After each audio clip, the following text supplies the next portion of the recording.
enseba yiye naye mukama yangu akabasanyuse ensi ne weekugana ng'olina katonda byonna byampewo bweraba Yesu bamugana naye amaliriza ye kabaka kati mukwano w'omula gwabadde n'entalo mu mutima muleka kulwanire entalo zaffe yazisobola nze mmanyi mukama talireka babe maziga ensonga lwaki yajja nakuwa obulokozi oyajjawo ebifume bano abayonta n'abawa amazzi abayala n'abawa emmere essanyu lyakuleetera terikoma abalabe bo bangi naye abali ku lulo bangi okusukka olinga bikooye naye tobita mukama asobola nnyo yadde nseekuganye ekyo tekijje mukama ku luuyo falaawo yalina amagaali mangi naye gonna mukama yagamalawo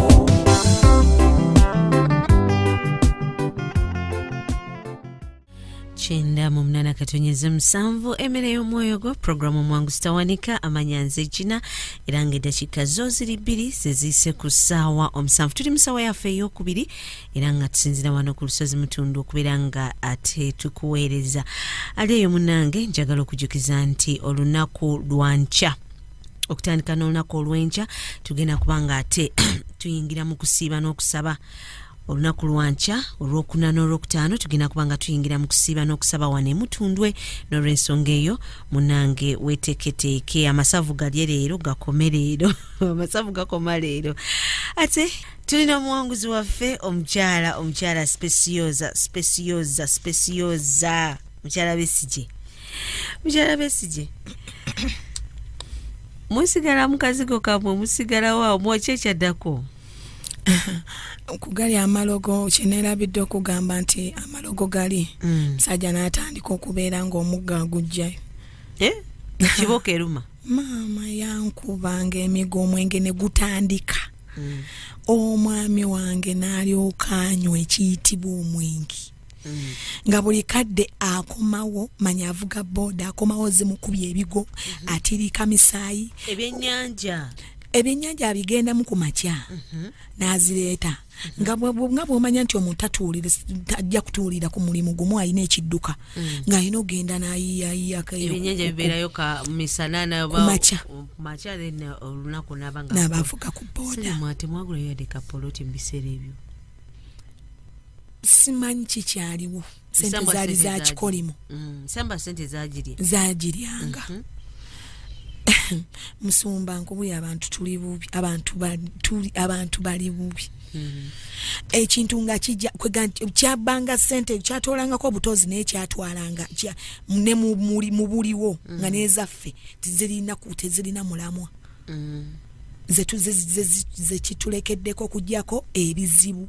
makomera yankubanga ng'abantu bajja ne bamukwata ne bamutwala nga mu kkomera ng'aziyiwa eyo ng'ayiwa bambi ate nze kennyini nze muno nayo emisaayi emiyitirivu ennyo nga nkubye n'ebiwundu zenna nga nzimbye ngafuna kebezo oba ezo nga zakwata nga nkuba n'emisaayi nga gibeera muli nga naye amala bwe kimuggwako nga banesipe simanyi lwaki nkukuba omwami mukyala wange simanyi kwagala nnyo naye simanyi lwaki nkukuba nga kimala nga musonyiwa nga nkusonyiye tuumulamu ndowooza nga weeki ngaddamu ng'agunya funduukulu kwe yatwatambula emyaka egyo gyonna nafumba emyaka 4 nga kinsuseeko nemmala nenkola ki nemwesonyiwa bwe namwesonyiwa sisita wange najja nannona aliko abeera Kampala mundeeba najja nannona nangamba omanyi jangu tugende tubeereeyo bwe yannona oyo golaba yannoonyerezaako paka we nali nanzuula era najja nansigulayo nengenda mukutawa nengenda nembeerayo mukutawaana ennyo okunja ennyo nga ndi eyo era ali mu mbeera embi naye nze mulemeddeko ngambye tujja kukola tujja kuba bulungi ekiseera kyatuuka nga tekikyabba nnyo nnyo sente nga actually nezekibba tezikyaliwo essente nga zituweddeko nga zituweereddewo ddala nga tewakyali yadde n'ekikumi n'atandika aze wa maama we omuto gy'abeera bunnamwaya eyo ennyanama eyo bunnamwaya nga gy'abeera ng'asula wa maama we omuto mugana wa mnyazaala wange nga gy'abeera olwanzibyeyo ewa sisita wange era nzizizaayo tubeere eyo naye wa nyazaala wange omuto kwegamba kikuba naye ekikolimu mwatuuka ne mbeera nti omusajja yakwatangako ku mitwalo 5 padde yes ennyumba neggwawo nadda ne bagenda ne bamusuza kitutawaanyiza nnyo mukama ali mu kugezaako okulaba nti akitusumululamu nekitutawaanyiza nnyo kubanga kyatuleetera bi rejection buli mwoyo omubi gwajja ne gutwepaaliikako olwo abeera wa maama w'omuto nvuddeyo katulina akaana kaffe olwo nzaddeyo mwana omulala amuddako naye mulenzi mpulira mumuzaalira ku buko ene ewa senga ewa maama w'omuto nedda mumuzaaliddewa mu bufumbo bwaffe eyo mu miggo nafuna olubuto n'enzaala boy olinga wa myaka 6 netumuzaako era twazaako boy bwe bali kati alina 10 years oyo gwe twazaako before netubeera mu mbeera eyo najja nannona netugenda yanze nga nze already nina obwana bwange nalaba ng'embeera ze musobedde naye kati sister kemweri paalise kajja kunsobola okundabirira n'obwana bwange embeera nabo oyo golaba yaŋŋamba nkwagala wano n'obwana bange nengenda netubeera ewanyaza kuluma y'omusajja gwe mpuliriramu emirembe mu mbeera ye nga talina yadde nakyalina yadde n'olwataano bwe luti naye ng'omwagala nga mwagala nekola kye nengenda netubeera ewanyazaala tutandise n'okusima ttooyi atandise n'okupata n'okusima amatooyi nga bw'asima nze njoola ettaka nga nze njoola ettaka yagenda ekiseera kyatuuka n'aŋŋamba sipomanyi kanzira ewaka ewaabwe embalala nze kye nakola nga nze mulekera nange baana nga abaana abato yali talina na transport ng'agenda wa sister we ng'ambagamba nti sipe abaana abalese naye kati nze sina wakuteeka baana olwo nzizeyo ewa sister mu kuddayo ewa sister mwangamba abaana obalese mugamba abaana nze bamulekedde sikyalina sina alternative tewali future ng'angamba sipe abaana tebakufeeko naye yennyini ng'abaana abasula abatwala ba sister we olubuto olulala mweruli olwokusatu mweruli ono omwana afunye obwosi ono owokubiri afunye obwosi akof embyeyi obwosi diarrhea ey'obwosi tosabaako olwo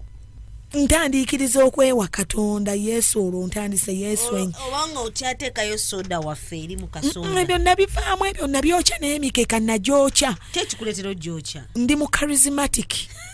nagenda mu charismatic mpulira kati ndi mu kuyayaanira Katonda njagala Katonda sokondeke sipe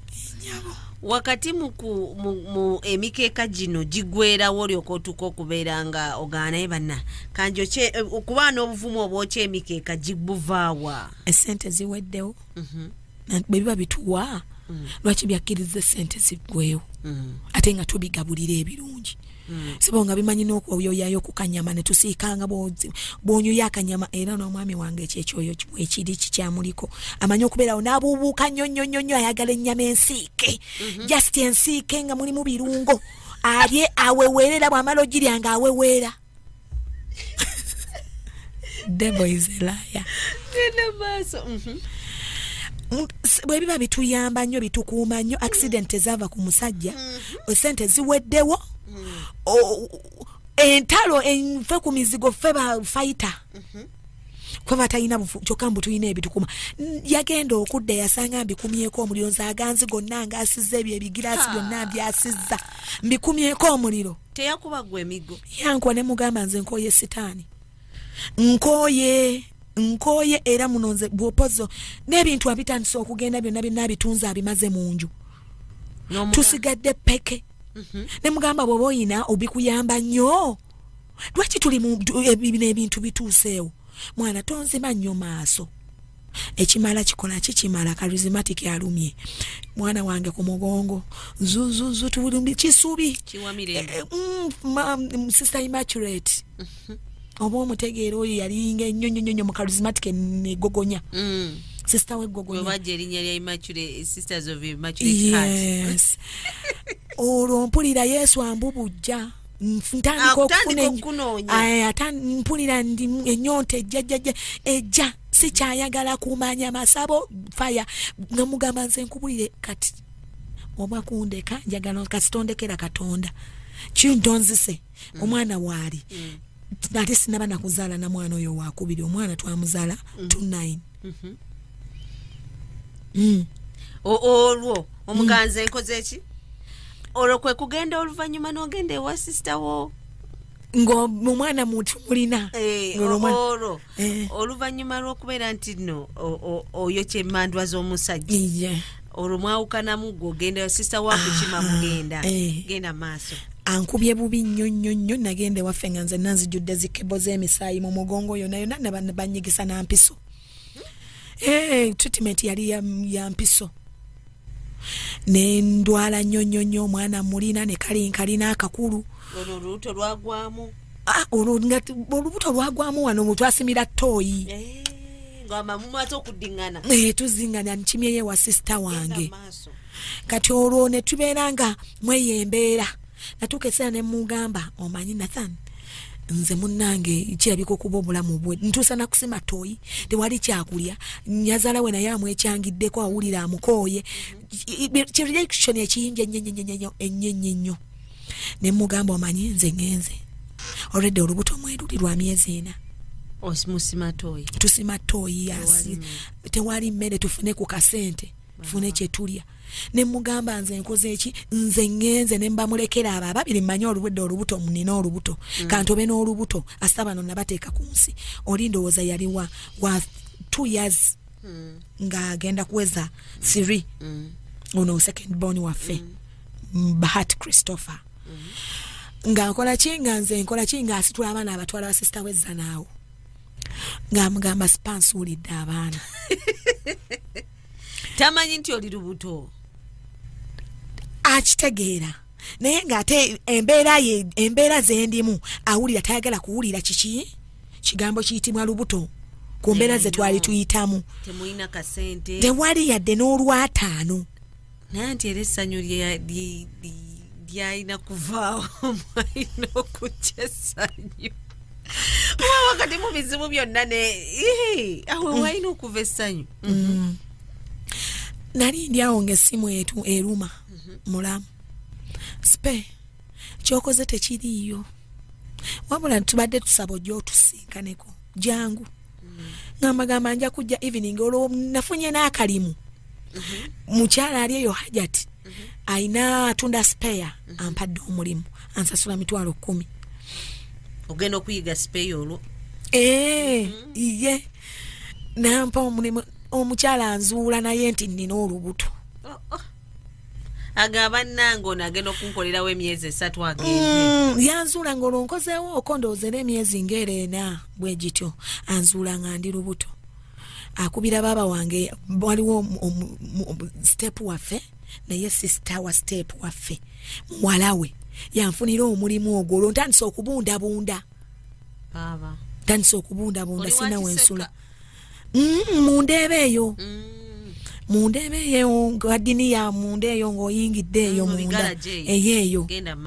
kati olwo ntandise okumaki nvuddeyo baaba ntikoze eki annyaniriza muyita baaba nti kubanga yali mu step waffe naye sister we of course abeera baaba wange ne mugamba baaba nkusaba onsuze ombeezeeko yanfunira ogwo omulimu ng'olwo nsula ku kyaki oli ne bankubira ne baŋŋamba jangu ne bamumpa omwana oyo second born nembeera naye mumbeera olwo sister bimusobedde tajja embuto tagenda zisobola naŋŋamba genda ewa bbaawo sina gye muzira omusajja atunange manye ebiri eri simatoyi baba eri sister oli omukulu bateeka ku basi paka ambalala ono ne musigaza n'olubuto baba nentandika kusula mu makanisa mu ndeebe omwo mwalimu ekkanisa nensula ng'omwo ayagala yampaye olukumi ayagala yawaayo ku mulenzi wange oyo ku kakeeki ku kasoda omulimu guweddewo obusente bwakolayo wabuteekawa nanti nga bw'olaba nti oli mu kikolimo oba obulyawo obutambuza ebintu ng'ebyo toyina simanyi oba kyali ki nakolayo ndowooza emyezi 3 mu bantu mwoyo hajati kaakati ne wabeera nga omulimu guweddewo nentandika okuwebaaba naye bwe yalaba nga olubuto lukuze ansula mu bukadde kak'abaana be wakati mwensula n'olubuto n'akaana ako mu muzigo ogwo mwensula mu ndeebe omwo ayina mu woteeri nangamba sipe sigenda kumalako naawe kyoba okola dde erya mutundwe kulujja ne mugamba baaba sina gyentandikira taata basista bange tebajja kunnyaniriza era bajja kuŋŋamba ngende nanyini lubuto ng'olwo nkola ki nga ntambula nga baaba nayangu banga nsula ku kyaki okwo nasulako ennaku 2 nalaba sikyalinawo alternative nga nkwata kakeesi kange n'olubuto olwo lukuze myezi giri 7-8 nga ngenda walinga ewa ddiniya nga nnyimiriza taxi yadde n'olwataano nga sirulina nga nnyimiriza taxi ng'enteekamu nga zintwala nnyanama naye 5 naye nga sina yadde n'olwataano nze bwe yatuuka ku sheera we yanyanama junction yawo nga ngamba wa taxi wa conductor nga mugamba omanyi conductor saba kunyamba sina sente ne gyendaga sikola ki simanyiyo naye njagadde kuva mu kitundu kiri wonzije nga ntuulaawo ku petrol station nga ntuula ntudde nnyo mu maziga amangi olubuto lwa myezi 7 olwa miracle baby girl last born waffe oyo si last born yeso jatuwa abalongo vadde kigwe naawe tetunatereera mujja kutereera badde otya kaza wangu dota olongo gante munnatereera mujja kutereera n'abalongo mujja bazalira mukalina genda maaso naye yennyini awulira tayagala yakukwe kiyitibwa omwana obadde ki kale tukkirize mukama kati mu kukaaba ennyondi abaana nga babavugira mu bigaali bebi ani ali awo okusitula ku mwana tutakaaba amiina yesu omusaagisa amiina kati mu kukaaba ennyondi awo Miracle Chris mutadde bwenti ku bbali nimugambe yesigame akakeesi ntudde ku station awo nangamba omwoyo mutukuvu leero omukwano gwange ondese olw'omwoyo mutukuvu omumanyi ntandise ndi mubalokole ndi mulokole obayingidde mu ddi nyingidde wano mu kubeera nti ne bukubere w'abaaba onoono wani mu ndeebe wa woteeri nga nva ku kyaki yali atambuza mmere awo asaplayinga mmere we mulabira kyaki yali awaawo nga olaba ku kyaki yaba katuliki naye nga weyongeddeko eno sewaye St Joseph biki ku centenary kyaki eri awo mu ndeeba sayidi zeeno eno wansi eno bwoti ekyettaka kyaki yali awo naye Mount Carmel oli Musumba Silver owa Mount Carmel Entebbe eri ye yalina branch wano kati nkubeera okwo baba abasaplayinga emmere ne mulaba ne mugaba baba nga nsanyusa okulaba awo wenamwesibirako ng'oli luddawa ndi ku kyaki nsula ku kyaki mwensula sokoleke njagala otuzeeyo wali ku petrol station otudde n'akaanako n'obwana bwo 2 n'olubuto nanti olwo nvudde baba ngambye genda ewaka siina kyewenzira ogambye nti omwoyo mutukuvu omumanyira eri nga muli eri mu kutambuza emmere ne baaba ndi mu kyaki olwo olubuto kukula lwonna ndi mu kyaki kyaki zezindabirira ayagala yayamba oba mpaddeyo 10 oba 2 bega w'omukanisa era actually miracle okumuzaala kati kankuzeeyo matandisa okumanya mwoyo omutukuvu ntandisa omukozesa mutadde mu mboozi zange muteeka mu mboozi zange mubuulira tunyumya aliidinga anuŋŋamya olwo ntandise ndi ku street kugundi wali eri naye ne ku street nasulako n'abaana abo mu nnaku bbiri nga sinafuna magezi ga kugenda okukola ki okugenda ku petrol station nawe nasula ku street ennaku bbiri n'abaana n'olubuto nayina blanket ennene n'ennyo nga yekola ng'omufaliso nga n'amasuuka kyaki yali yampa amasuuka nga n'ebika nasula ennaku bbiri era omwo mundeeba kyaki batugobyeyo Nabo sali ludda wa mu bino byonna Nabo simanyi mayitirege sister we yakuwadde abaana bo gwe n'okuntala gena maaso si kyamanyi kimukola kimukwatako kati mu biseera ebyo otudde ku petrol station mbuuza kati ondese mukwano gwange ng'ombaleddewo kati ondese era nereera nzine ennaku bbiri nsula ku kkubo nakati era nsule wano lwaki tonfunirako wakubeera nali ndi awo eddoboozi ne lijja ne liŋŋamba tambula bwoti ogenda kulaba ekkanisa nali ndi awo bagiyita Christian Healing Center yana naŋŋamba yambukaawo owawe njagala awo waliwo omukisago ne ŋŋenda n'obwana bo busatu bubi Davis agenzi bamututte mu kyalo embalala badde manyawo tuli ku petrol station nanti tuli ku petrol station ndi lubuto ne Chris abaana babi ndi lubuto n'omwana okay oli ye batwala mu kyalo omu bamunziriza already ki lubuto lukuze emyezi 7 nga ntambula nga ngenda n'enguguyo nalina otukeesi twange twenjiriba natwo nga ngenda nga ntuuka awo nga ekkanisa ennyaniriza zaali ssaawa 2 nga zigenda mu 3 misana regulo ssaawa 2 ez'ekiro naye nga tebannaba kuggwayo ku kyaki ndoza baalina okusaba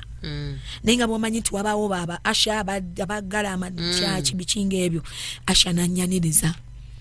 ng'akubira omusumba amugamba tufunye omukyala bwati ne bwati njamulaba enkya nga asha omukyala nga mpa bulungi nnyo nga neebaka nfunira akafaliso nga neebaka akayumba kalyoko nga bwogamba nti obaka prayer room nga mbeera omwo nasula omwo enkeera omusumba nga ajja nga mbuuza nnyaba ovaawa nga mubuulira nga mwa details nga ŋŋamba mwoyo mutukuvu ng'amugamba oyo nze muleese tikale n'amugamba nagenda owulira ng'agamba nti kisebo kaŋŋondera eddoboozi lyo nga bandabirira eryo ebbanga ery'emyezi 8 paka kuzaala mu kuzaala era be bantwala nazaalira Kitebi Health Center 4 mwe nazaalira omwana Miracle omusumba eri mu kyaki eri gye nava mu ndeeba ye yaŋŋamba mukama ŋŋamba omwana gw'ogenda ozaala muwala naye erinnya lye ye Miracle oba muwala oba mulenzi ki Miracle kubanga natuuka ekiseera nga nfeintinga n'enjala ndi lubuto Chris gwe ŋŋamba gendako wali ku kawoteeri oba bakuwaayo ekyokulya olwakuze ali mu 3 years oba bakuwaayo ekyokulya nga bakwanga kagenda katata nkagenda nkeetuuza wekeetuuza nga bakawanga akawanga akaleka nze nga olwonoonya n'empayo 10 nfune kale amazzi inywe batuuka ekiseera ne ba asha ne bankoowa ku kyaki nga ndiwo lwakisa omanyi okubeera ng'oli lubuto olukulu naye nga tewali tobamanyi ebikukwatako kujjako details ze baakufunamu lya mutundwe ebiki yandekawo tebamanyi oba nfudde oba ki kyali kisa kya Katonda nze nali manyi njazaala n'omwana oyo ng'abaani nga wa kiremu naye neebaza Mukama tandika kufulumya nenzala namalayo ndowooza mwezi gumu nenzirayo kudwaliro muku kyaki sokoleke kyaki jagala abantu bategeere yennyabo bw'osindika Miracle n'agwa wali yennyabo abakazi abaali basibiddwa mu ddwaliro yennyabo wayita ekigambo kya Katonda n'ogamba nti buli mukyala yenna bazaale ng'Abaebbulaniya nga nange bw'onnyanguyiriza Yesu mu bulumu nga sirina maanyi gasindika na mwana naye oba namugamba oba osobozesezza okunzaaza omwana ono ate nga wa kilo 3.5. Wow. Omwana atalitalya. Abakazi ne batandika okuza nga bafulumya omu ku omu nga bagenda mu labor ward. Tewali wakiso nagenda okuvayo ssaawa 3 ku makya ng'abakazi bonna bazadde. Kitiibwa n'ettendo kya Mukama waffe Yesu. Abakazi ne bagamba mukazi gwe ng'oleese omukisa mu ddwaliro. Wow. Ng'oleese omukisa mu ddwaliro. Awo nemmala ne bansiibula nenzira ku kyaki. Bwe nadda ku kyaki namalayo omwezi gumu ku kyaki. Naye nga bw'omanyi Yesu we bantu we bajja ne bamukyalira ng'azaaliddwa. Besimanyi besamanya gye bava abantu bajja ne banjira ebirabo ebingi ennyo ku miracle. Amakesi engoye miracle yabeera mu bulingo ogamba mwana wa mugagga. 98.7 emmere y'omwoyo gwo. Kati soke tugendeko katono nnyo mulango wa bakama baffe ate tulabe miracle avaawo baddawa enseba ku nseba zaawo.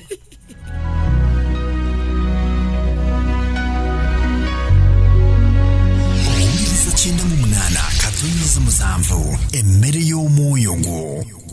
Owuliriza kinda mu munana katonyeza musanvu emmere y'omwoyo gwo.